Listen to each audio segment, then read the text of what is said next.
Okay, practice video 5. All right, so this is the continuation of the book haul that I started in the previous video, and but you know, there were so many books I'm breaking up into 2. So these books all came from Book Outlet, which I will link in my description, and and also I'm pretty sure I mentioned this in the last video, but this is the same book haul where the box was shredded and I didn't get 4 of my books. So there's actually 4 books missing from this. And it was not Book Outlet's fault. It was the postal carrier.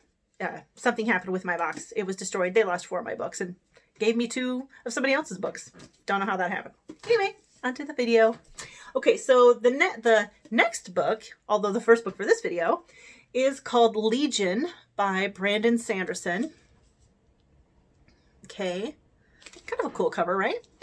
Okay, I have a tendency to, whenever an author is like super popular, like Brandon Sanderson is, I don't know why, but it makes them unappealing to me for some reason. I don't really understand that, but it just does.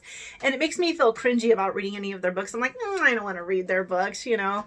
I don't know why that happens to me, but it does. And Brandon Sanderson is one of those authors. Everybody on YouTube talks about him, or at least all of the fantasy people talk about him. And so, however, you know, I mean, he could have books that I really like, and I'm just like not reading him only because he's really popular. Does that even make any sense? No, it does not. So I did pick up a book of his called Elantris.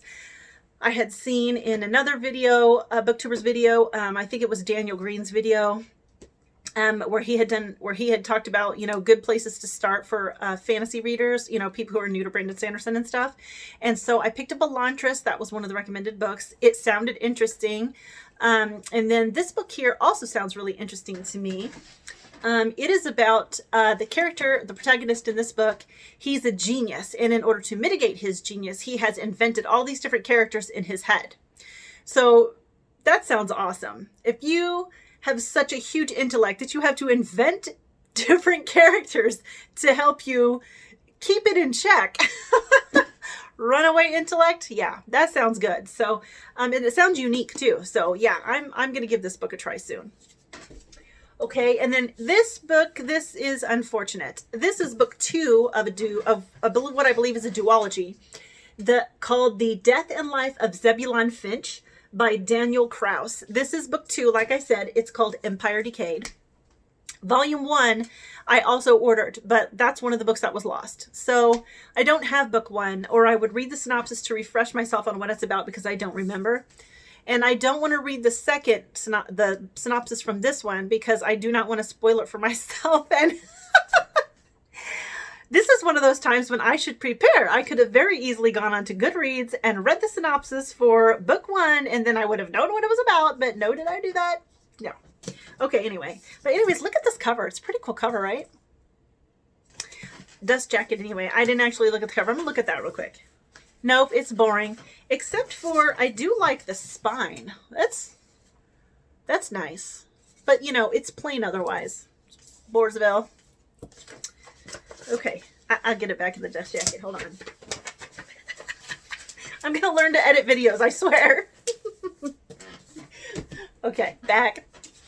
Okay, this one is called The Ruin of Kings by Jenny Lyons. I thought this one sounded really interesting because instead of the hero of the story, you know, riding in and saving the day and everything like that, he actually brings about the destruction of the kingdom. So I thought that was a nice little flip on that whole trope, you know. So yeah, I thought that sounded really good. And I like the cover. The feel of this one is really nice for some reason. And it's kind of shiny. I don't know if you can see that, but it's got like it almost looks like frosted lipstick. I don't know how to describe that. Oh dear. Okay. I'm normal, I swear. Maybe. Okay, this one is called Escaping from Houdini. Oh, book cover, right. There we go. Okay, Escaping from Houdini by Carrie Maniscalco.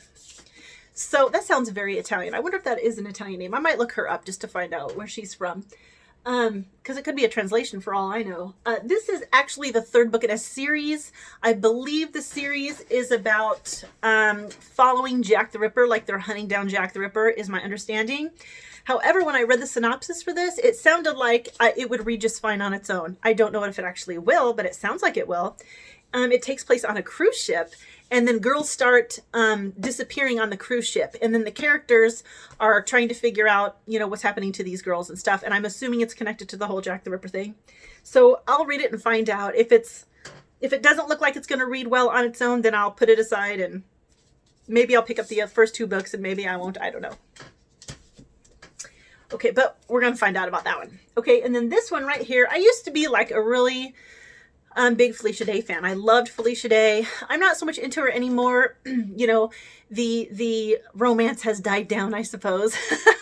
But I mean, I still do like her and everything. I think she's really talented. But this book is called You're Never Weird on the Internet Almost. And it is, of course, by Felicia Day. So I had always wanted to buy this book. I never did get around to it. So I saw it on Book Outlet, and so I picked it up. Wasn't going to pass up that opportunity.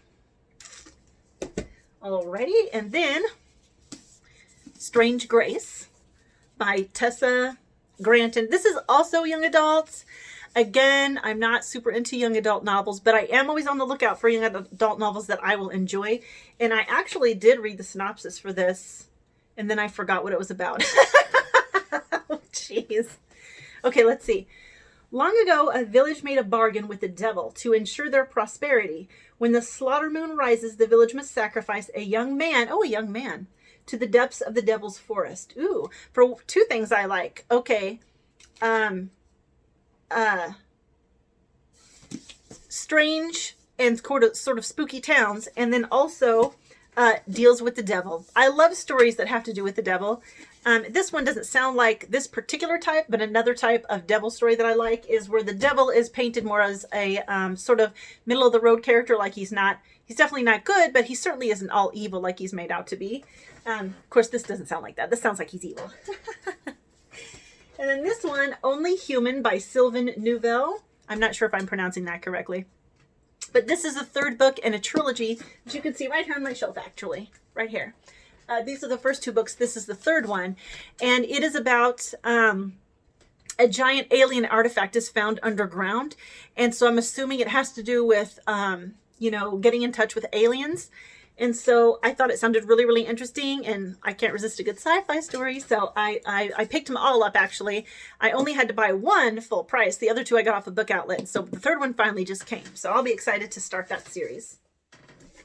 And then finally, the last one. Okay, this one I bought without realizing what I was buying. So now I don't know if I'll keep this book. It's called Isaac Asimov's I, Robot to Preserve. And the author is not Isaac Asimov. It is this Mickey Zucker Reichert. So I am very sad about that. I have not read any of the I, Robot series, but I am interested in doing so. And what I thought I was buying was one of the books in the series. And I just thought, well, you know, it's hardback and it's really cheap and I'll just pick it up because I'll eventually get to that one. Well, no, apparently it's like the third in a series written by somebody else, you know, in Isaac Asimov's world. So I was pretty disappointed about that. So I might not keep this book. I don't know. I'll sit on it and think about it for a while.